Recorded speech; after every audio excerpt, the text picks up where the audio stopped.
আজ ডুয়ার্সে আমাদের তৃতীয় দিন। এই পর্বে আমরা শুধু জায়গা ঘুরব না, মূর্তি নদীর রিভার বেডে দাঁড়াবো, নেওড়া ভ্যালির আঁকাবাঁকা রাস্তা পেরোবো, চা বাগানের সবুজে চোখ জুড়াবো, আপার ফাগুর শান্ত পরিবেশে কিছুটা সময় কাটাবো। চাপড়ামারির জঙ্গলের সাফারির উত্তেজনা তো থাকবেই, আবারও থাকবে ডুয়ার্সের সেই চিরচেনা ধীর ছন্দ। কোনো তাড়াহুড়ো নয়, এই পর্বে আবারও একবার ডুয়ার্সকে নতুন করে অনুভব করা যাক আমাদের মতো করেই। তবে চলুন আবারও একবার শুরু করি। আমি স্বর্ণদ্বীপ বাউন্ডলে ঘুরে ডুয়ার্স ভ্রমণের অন্তিম দিনে আপনাদের স্বাগত।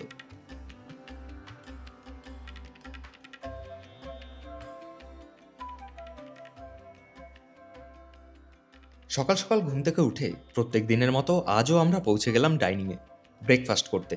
গতদিনের পরোটা আর আলু মটরের সবজি আমাদের এতটাই ভালো লেগেছিল যে আগেই ঠিক করে রেখেছিলাম আজ ব্রেকফাস্টে পরোটা আর আলু মটরের সবজি দিয়েই খাবো। আর সে স্বাদ যেন আজও একই রকম মন ভরিয়ে দিল। দেখুন, ব্রেকফাস্ট করতে করতে একটা ভালো জিনিস দেখলাম, চলুন আপনাদেরও একবার দেখিয়ে দিই। এখানটায় দেখুন রয়েছে আমাদের যে রিসর্টে রয়েছি তারই কিচেন গার্ডেন, আর কিচেন গার্ডেন থেকে সামনে কিন্তু সবজি তোলা চলছে। দেখুন, চলুন দেখা যাক। এই সবজিই কিন্তু রান্না হয়। আজ কি রান্না হবে?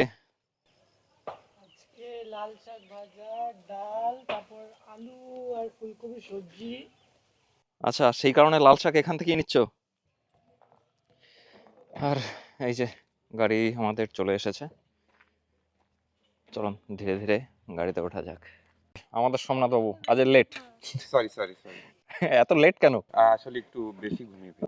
বুঝতে পেরেছি। সময় সকাল 9:38 আর আমরা রওনা দিলাম আমাদের তৃতীয় দিনের সাইট সিনের পথে। আচ্ছা, আজ আমরা কোথায় কোথায় যাচ্ছি? আজকে আমরা যাব ফার্স্ট মূর্তি, আচ্ছা, ফার্স্ট হচ্ছে আমাদের মূর্তি নদী, তারপরে চলে যাব আমরা আপার ফাগু। আপার ফাগু, আপার ফাগু থেকে চলে যাব গুরুবাথান হয়ে নিয়ে অম্বিকটি গার্ডেন, আম্বেকটি গার্ডেন, আর তারপরে চলে যাব পাপড়। পাপড় খেতি। ওই 3 থেকে 3.5 ঘন্টা, 3.5 ঘন্টা 3 থেকে 3.5 ঘন্টার মধ্যে আজকে আমাদের ফার্স্ট হাফের ট্রিপ কিন্তু কমপ্লিট হয়ে যাবে। আচ্ছা, তবে এখানেই প্ল্যান শেষ নয়, প্ল্যান এরপরেও আছে। তারপর আমরা রিসর্টে লাঞ্চ করব। লাঞ্চ করার পর আবার আজকে আমাদের রয়েছে ওয়াচ টাওয়ার ভিজিট। সেখান থেকে বন্যপ্রাণ যা দেখা যায়, সম্ভাবনা আজকে সব থেকে বেশি যে কোনো বন্যপ্রাণ দেখার, তা ওটা কিছুক্ষণ দেখার পর আবার ফিরে আসব। ফিরে এসে আজকে আরেকটা জিনিস রয়েছে স্পেশাল, বলে দিই। এই যে ঈশানী আর রিপন, ওদের আজ হচ্ছে অ্যানিভার্সারি, তাই তো? সেটা সেলিব্রেট করার আছে আমাদের। এসে পৌঁছলাম মূর্তি নদীর একেবারে সামনে। এই যে আই লাভ মূর্তি যে লেখাটা বা সেলফি জোন আপনারা বলতে পারেন সেটা, আর তার নিচেই এই রয়েছে মূর্তি নদী। এসে পৌঁছলাম মূর্তি নদীর রিভার বেডে। এই ল্যান্ডস্কেপটা সত্যিই কতটা সুন্দর, তাই না? দূরে দেখা যাচ্ছে পাহাড়ের সারি, মাথার উপর খোলা নীল আকাশ, আর সামনে শান্তভাবে বয়ে চলেছে স্বচ্ছ মূর্তি নদী। এই অংশে মূর্তি একেবারেই স্রোতবিহীন। বছরের এই সময় জলের পরিমাণটাও অনেকটাই কম থাকে, তাই অনায়াসেই মানুষ আর গবাদি পশু নদী পার হয়ে নিজেদের মতন করে চলাফেরা করছে। আপনাদের বলে রাখি, এই মূর্তি নদীর সামনে, অর্থাৎ এই যে আই লাভ মূর্তি সেলফি পয়েন্টটা রয়েছে, সেলফি জোন, তার সামনে কিন্তু বিভিন্ন দোকান রয়েছে। আপনারা চাইলে এখান থেকে আপনাদের ব্রেকফাস্ট কিংবা টিফিন সেরে নিতে পারেন। এখানে আমরা দেখতে পাচ্ছি যেমন একদিকে ডাব পাওয়া যাচ্ছে, এখানে পাওয়া যাচ্ছে ম্যাগি, এখানে পাওয়া যাচ্ছে মোমো, আরও প্রচুর দোকান রয়েছে। আপনারা যারা আশেপাশে থাকছেন তারা একটা টাইম এসে এখানে কিন্তু আপনাদের টিফিনটা সারতে পারেন সকালে কিংবা সন্ধ্যের সময়। মূর্তি নদীর সামনে কিছুটা সময় কাটিয়ে আমরা এবার এগিয়ে চললাম আমাদের পরবর্তী গন্তব্য, অর্থাৎ আপার ফাগুর দিকে। পথে হঠাৎই সামনে পড়ে গেল এই জায়গাটা। চারপাশ জুড়ে চা বাগান, গাছের ফাঁক দিয়ে রোদের আলো এসে পড়ছে। চা বাগানের ভেতরে শ্রমিকরা নিজেদের কাজে ব্যস্ত, কোথাও কোনো তাড়া নেই, সবকিছু খুব স্বাভাবিক আর শান্ত। তাই একটু থেমে এই দৃশ্যটা ক্যামেরায় ধরে রাখলাম।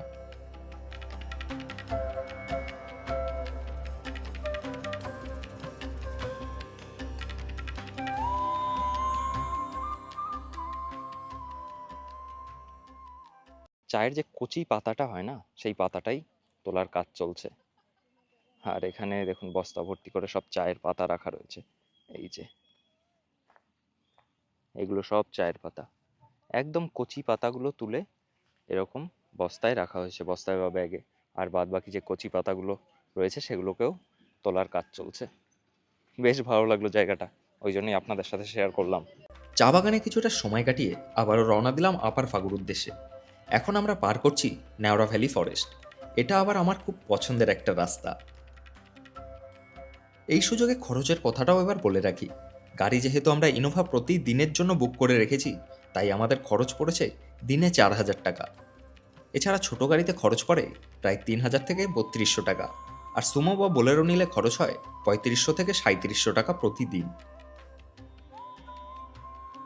আমরা এখন পার করছি গরুবাথান। এখান থেকে ফাগু আর খুব বেশি দূর নয়। এই যে শুরু হয়ে গেল ফাগু, সামনেই দেখতে পাচ্ছেন চেল নদী। দৃশ্যটা এমন যে এখানে গাড়ি থামাতে ইচ্ছে করছে, কিন্তু না, এখনই দাঁড়াচ্ছি না। আগে যাব আপার ফাগুর শান্তিস্তূপা দেখতে। ফেরার পথে নিশ্চিন্তে চেল নদীর ধারে সময় কাটাবো। মনেস্ট্রি দেখার পর আমরা এসে চেল নদীর কাছে একটু দাঁড়াবো। তখন চেল নদীর পুরো প্রাকৃতিক যে ভিউটা রয়েছে সেটা আপনাদের সামনে তুলে ধরবো। চলুন প্রথমে মনেস্ট্রিতে যাওয়া যাক। এরপর আমরা পৌঁছে গেলাম ফাগুর দীপঙ্কর স্তূপার সামনে, যেটা পশ্চিমবঙ্গের গরুবাথানে অবস্থিত। এই জায়গাটা অনেকের কাছে ফাগু মঠ নামেও পরিচিত। বৌদ্ধ ধর্মাবলম্বীদের কাছে এটা অত্যন্ত পবিত্র স্থান। চারপাশে শান্ত পরিবেশ আর পাহাড়ে ঘেরা এই জায়গায় দাঁড়িয়ে সত্যি মনটা যেন একদম শান্ত হয়ে যায়।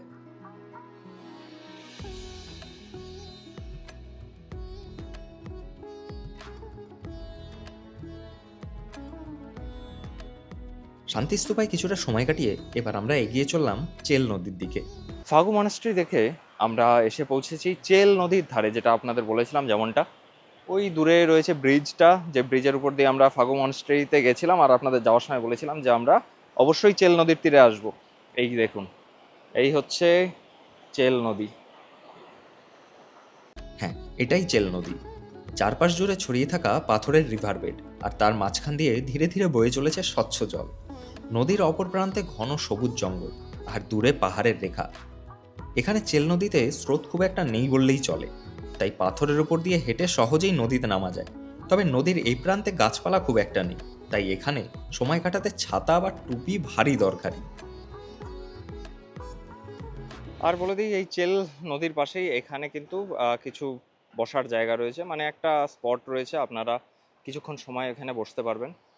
আর সামনে এরকম ওপেন একটা জায়গা, দূরে পাহাড় দেখা যাচ্ছে, আর এখানে চেল নদী, এই সাইডে জঙ্গল, খুব সুন্দর জায়গা।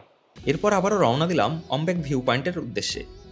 তবে হনেস্টলি আপনাদের বলবো, আপার ফাগু বা আজ যে সাইট সিনগুলো আমরা করছি, ডুয়ার্সে এলে এগুলো যে করতেই হবে এমনটা কিন্তু নয়। বরং এই সময়টা চাইলে একটু রেস্ট নিতে পারেন, অথবা পায়ে হেঁটে রিসর্টের আশেপাশটাও ঘুরে দেখতে পারেন। আর বিকালের জন্য তো ওয়াচ টাওয়ার সাফারি রয়েছেই। যাই হোক, আমরা এসে পৌঁছলাম অম্বেক ভিউ পয়েন্টের সামনে। এখান থেকে সামনে ছড়িয়ে থাকা চা বাগানের খুব সুন্দর একটা দৃশ্য দেখতে পাওয়া যায়। আর কিছুটা দূরে রয়েছে পাহাড়ের সারি। খোলা নীল আকাশের নিচে পুরো ল্যান্ডস্কেপটা যেন খুব শান্ত। এরপর আমরা এগিয়ে চললাম পাপড় খেতির উদ্দেশ্যে। আজ সকালে মূলত এই জায়গাগুলোই দেখার, সে কারণেই আগেই আপনাদের বলেছি, চাইলে আজ সকালের এই ট্যুরটা আপনারা স্কিপ করতেই পারেন। তবে আপনাদের মনে হতেই পারে, তাহলে আমি নিজে কেন ঘুরে দেখছি? আসলে আমি যদি না দেখি তাহলে আপনাদের সামনে জায়গাগুলো ঠিকভাবে তুলে ধরবো কি করে, আর আপনারাই বা ডুয়ার্সের ট্যুর প্ল্যানটা করবেন কিভাবে? এই কারণেই সকালের এই সময়টা আমি জায়গাগুলো ঘুরে দেখতেই বেরিয়েছি। পাহাড়ি আঁকাবাঁকা পথ ধরে চলতে চলতে অবশেষে আমরা এসে পৌঁছলাম পাপড়খেতি। পাপড়খেতি মূলত একটি পিকনিক স্পট। এই পাহাড়ি অফবিট ডেস্টিনেশনটি উত্তর ডুয়ার্সে কালিম্পং জেলা এবং জলপাইগুড়ি জেলার মালবাজার মহকুমা সংলগ্ন এলাকায় অবস্থিত। এই অঞ্চলে একটি ব্রিজের নিচ দিয়ে বয়ে চলেছে চেল নদী। চারপাশে শান্ত শীতল পরিবেশ, যেদিকেই তাকাবেন শুধু সবুজে ঘেরা পাহাড়। এই পাহাড়ি পরিবেশে পিকনিক করার আনন্দটাই আলাদা। এখানে একটি সুন্দর জলপ্রপাত রয়েছে, তবে তার জন্য এই পাথর পেরিয়ে একটু সামনে যেতে হবে। এই পাহাড়ি উপত্যকায় একটু কান পাতলেই শোনা যায় নানা পাখির মুখরিত ডাক। নদীর ধারে রয়েছে বড় বড় আকারের পাথর। সেই পাথরের উপরেই রয়েছে একটি ছোট্ট হনুমান মন্দির। পাথরের গায়ে ধাপে ধাপে তৈরি সিঁড়ি বেয়ে সহজেই পৌঁছানো যায় ওই মন্দিরে। যাই হোক, কিছুটা সময় কাটিয়ে এবার তাড়াতাড়ি রিসর্টে ফেরার পালা, কারণ এরপর আমাদের চাপড়ামারি ওয়াচ টাওয়ারের সাফারিতে যেতে হবে। তাই রাস্তায় আর সেভাবে কোথাও দাঁড়ানো হয়নি, সোজা এসে পৌঁছই রিসর্টে। রিসর্টে পৌঁছে সোজা হাজির হলাম ডাইনিংয়ে, কারণ হাতে মাত্র আর 30 মিনিট সময় বাকি। এর মধ্যেই লাঞ্চ সেরে একটু ফ্রেশ হয়ে পরের ট্রিপের জন্য রেডি হতে হবে। ও হ্যাঁ, লাঞ্চ কিন্তু আর প্রতিদিনের মতোই ভালো ছিল। সময় দুপুর 3:02, আর আমরা যখন সাইট সিন সেরে আসলাম, সত্যি কথা বলতে আজকে সকালে একদমই ইচ্ছা করছিল না যে কোথাও আর সাইট সিনে যাই। ২ দিন যা ধকল গেল। তো যাই হোক, কিছু সাইট সিন বাকি ছিল, যেমন আপার ফাগু, কিছু টি গার্ডেন যেগুলো আমরা দেখলাম। আর পাপড়খেদি বলে একটা জায়গা ছিল, খুব সুন্দর জায়গাটা। দেখে বেশ ভালোই লাগলো কিন্তু। তবে আ যখন সাইট সিন করছিলাম, সাইট সিন করতে, করতে ফোনের একদম চার্জ শেষ। তাই আর রেকর্ডিং তখন করা হয়নি। যখন আমি রিসর্টে ফিরছি তখন ওই ধরুন ৮% কি ৯% এর মতন চার্জ রয়েছে। যাই হোক, কোনো রকমে এসে আ ফোনটা চার্জে বসিয়ে দিয়ে আবার তারপরে আমরা লাঞ্চ করলাম। লাঞ্চ অন্য কারোর ফোনে শ্যুট করা কিন্তু। আমাদের সঙ্গে রয়েছে ঈশানী, যার আজকে অ্যানিভার্সারি বললাম। ওর ফোনে লাঞ্চের সময়টা একটুখানি শ্যুট করেছি কোনোরকম। তারপর আমরা আবার রেডি হয়ে বেরোচ্ছি এখন চাপড়ামারি ওয়াচ টাওয়ার ভিজিটে। তো এই যে আমাদের জিপসি সামনে দাঁড়িয়ে রয়েছে। চলুন, এরও ডিটেইলস যা রয়েছে সবই কিন্তু আপনাদের সামনে তুলে ধরব। চলুন যাওয়া যাক। এরপর সাফারির গাড়িতে চড়ে শুরু হলো আমাদের চাপড়ামারি ওয়াচ টাওয়ারের উদ্দেশ্যে পথ চলা। গাইড সাহেব প্রথমেই হাতে তুলে দিলেন পাটের তৈরি টেবিল ম্যাট। বলে রাখি, চাপড়ামারি ওয়াচ টাওয়ার ভিজিটের জন্য গেট খোলে দুপুর 3:30-র সময়, তাই তার আগেই আমাদের পৌঁছে যেতে হবে চাপড়ামারির এন্ট্রি গেটের সামনে। আমরা কিন্তু বর্তমানে চাপড়ামারির জঙ্গলে ঢুকে গেছি মানে এই যে রাস্তাটা, রাস্তার দুদিকে যে জঙ্গল রয়েছে এটা কিন্তু চাপড়ামারিরই জঙ্গল। আর এই চাপড়ামারি যেটা জঙ্গলটা আপনারা দেখতে পাচ্ছেন, এটা কিন্তু গরুমারা ন্যাশনাল ফরেস্টের আন্ডারেই পড়ছে। এটা একটা পার্ট। কিছু দূর চলার পর আমাদের ড্রাইভার সাহেব গাড়ি থামিয়ে সামনে দাঁড়িয়ে থাকা ময়ূর আর কিছু হরিণ দেখালেন। তবে হরিণ আর ময়ূর ক্যামেরার রেঞ্জ থেকে একটু দূরে থাকায় খুব একটা পরিষ্কারভাবে ক্যাপচার করা সম্ভব হয়নি। কিন্তু শেষ মুহূর্তে ময়ূরটা যেভাবে উড়ে গিয়ে গাছের ডালে বসলো, সত্যি সেটা দারুণ লাগলো। এরপর আমরা এসে পৌঁছলাম এন্ট্রি পয়েন্টের সামনে। এখানে কিছু ডিটেলস লিপিবদ্ধ করতে হয়, যেমন নাম, ঠিকানা, সাফারির গাড়িতে মোট কতজন রয়েছেন, ইত্যাদি ইত্যাদি। এর জন্য একটি জিপসি থেকে যে কোনো একজন গেলেই হয়। শুরু হলো আমাদের চাপড়ামারি ওয়াচ টাওয়ার ভিজিট। আর এখানে যে অফিসটা রয়েছে বা গেটটা রয়েছে সেখানে আমরা এন্ট্রি করলাম। পুরোপুরি 3:30-র সময় গেট খুললো।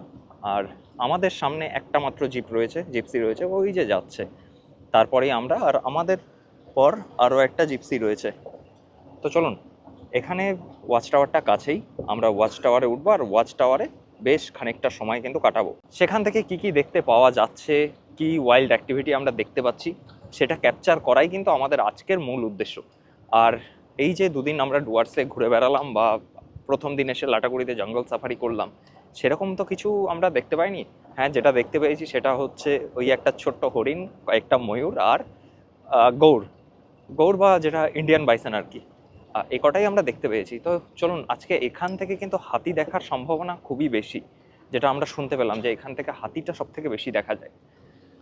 আর যদি হাতি দেখতে পাই তাহলে তো মোটমাট 16 কলা পূর্ণ হয়ে গেল। চলুন দেখা যাক। আর এই যে হচ্ছে চাপড়ামারি জঙ্গল, আমরা অলরেডি জঙ্গলের রাস্তায় রয়েছি। ঈশানী, কেমন লাগছে? কি মনে হচ্ছে? কি দেখতে পাবো আজকে আমরা? সব দেখে নেবো না?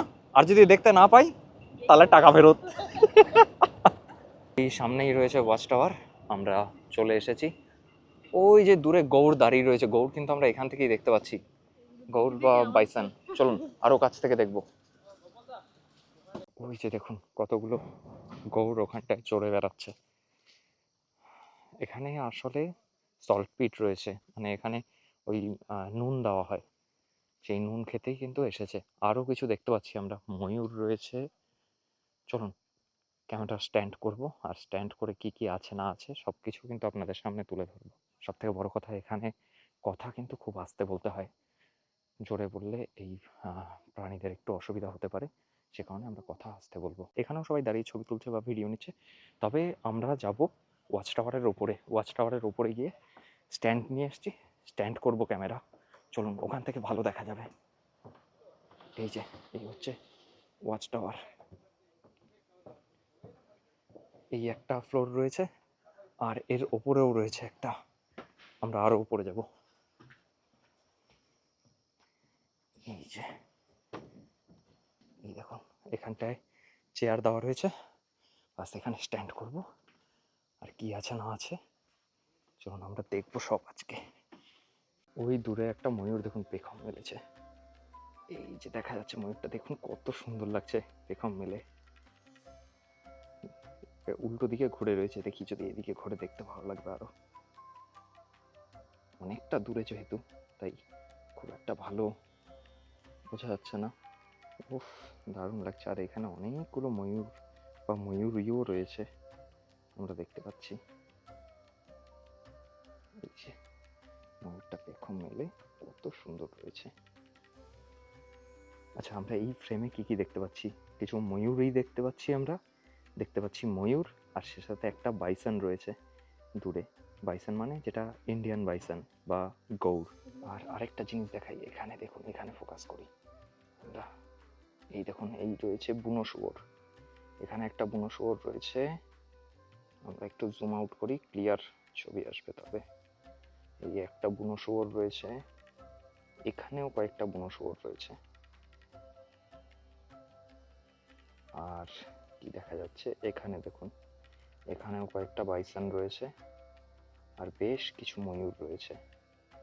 এখনো অবধি আমরা যেটা দেখতে পেলাম সেটা হচ্ছে বেশ কতগুলো ময়ূর, তার মধ্যে একটা ময়ূর কন্টিনিউ পেখম মেলে রয়েছে।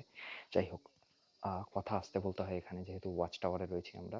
আর বেশ কিছু বুনো শুয়োর ছিল, আর সে সাথে অনেকগুলো ইন্ডিয়ান বাইসন বা গৌড় ছিল। বর্তমানে গৌড়গুলো সব সরে গেছে, বুনো শুয়োরগুলো সরে গেছে। মাত্র দুটো গৌড় এখানটায় দাঁড়িয়ে রয়েছে, আমরা দেখতে পাচ্ছি। এর মানে হয়তো অন্য কিছু মুভমেন্ট হচ্ছে এখানে, আমরা সেটাই ক্যাপচার করার চেষ্টা করছি। জানি না আদেও এদিকে আসবে না অন্য কোনো সাইড দিয়ে আশেপাশ দিয়ে বেরিয়ে যাচ্ছে। চোখ তখন বাইনোকুলারে, রেকর্ডিং কন্টিনিউ চলছে, কোনো কিছুই মিস হতে দেওয়া চলবে না। দূরে হাতির ডাক শোনা যাচ্ছে, আলো ধীরে ধীরে কমে এসেছে, পাখির দল ঘরে ফেরার প্রস্তুতি নিচ্ছে। আর আমরা সবাই তখনও অধীর আগ্রহে অপেক্ষা করছি, এই ভেবে যে দেখা যায় কিনা কিছু একটা। সময় পুরোপুরি 4:30। এখনো অবধি ওই কয়েকটা বাইসন, ময়ূর আর বুনো শুয়োর ছাড়া এখনো অবধি কিছু দেখা যায়নি। আশেপাশে অনেক আওয়াজ আসছে, কোথাও হাতির আওয়াজ কিংবা হরিণরা যে আওয়াজটা করে ভয় পেলে সেই আওয়াজ আসছে, কিন্তু সামনাসামনি কিছু দেখতে এখনো পাইনি সেভাবে। বাদবাকি এই জঙ্গলে আছেই ধরুন গন্ডার আর হাতি, বাদবাকি যা আছে সেগুলো আমরা দেখেই ফেলেছি, কিন্তু ওই হাতি কিংবা গন্ডার এখনো অবধি কিন্তু চোখে আসেনি। সময় শেষ, এবার ওয়াচ টাওয়ার থেকে ফেরার পালা। রৌদ্র ঝলমলে আলো, চারপাশের সবুজের সমাহার, আর নীল আকাশের নিচে ডুয়ার্সের যে রূপটা এবার আমরা দেখলাম, সত্যি সেটা কখনোই ভোলার নয়। তবে আক্ষেপ একটাই, এবার হাতি বা গন্ডারের দেখা পাওয়া গেল না। সামান্য মন খারাপ নিয়ে সাফারির গাড়িতে চড়ে রওনা দিলাম নেপালি উপজাতির কিছু প্রোগ্রাম দেখার জন্য, যেগুলো টিকিটের মধ্যেই ইনক্লুড থাকে।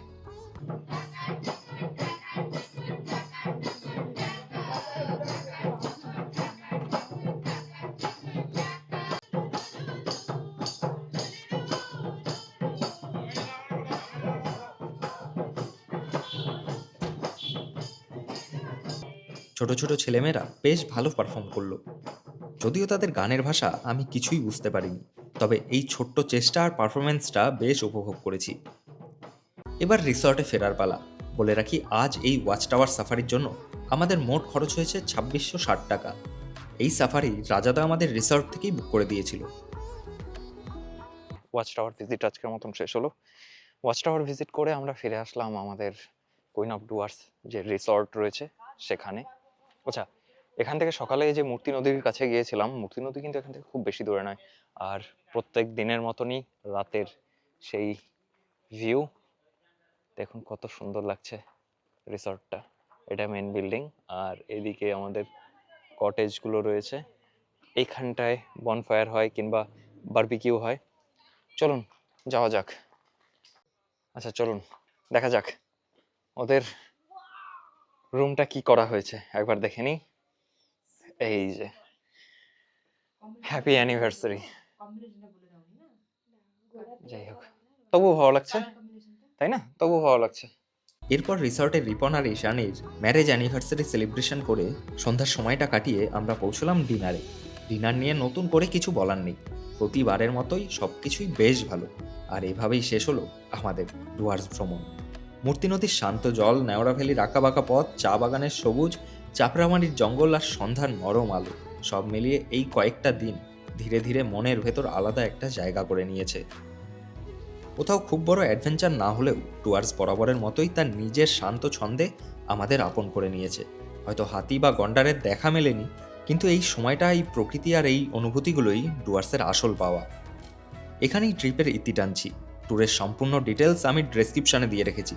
ডুয়ার্সে আসার প্ল্যান করলে অবশ্যই একবার ফলো করে দেখবেন। ডুয়ার্স ভ্রমণের এই দ্বিতীয় পর্বটা আপনাদের কেমন লাগলো কমেন্টে অবশ্যই জানাবেন। ভিডিওটা যদি ভালো লেগে থাকে তাহলে লাইক, শেয়ার আর চ্যানেলটি সাবস্ক্রাইব করতে ভুলবেন না। এবারের মতন ডুয়ার্সের বিভিন্ন জায়গা ঘুরে দেখার গল্পটা এখানেই থামছে। খুব শীঘ্রই আবার দেখা হবে নতুন কোনো ভ্রমণ পর্ব নিয়ে।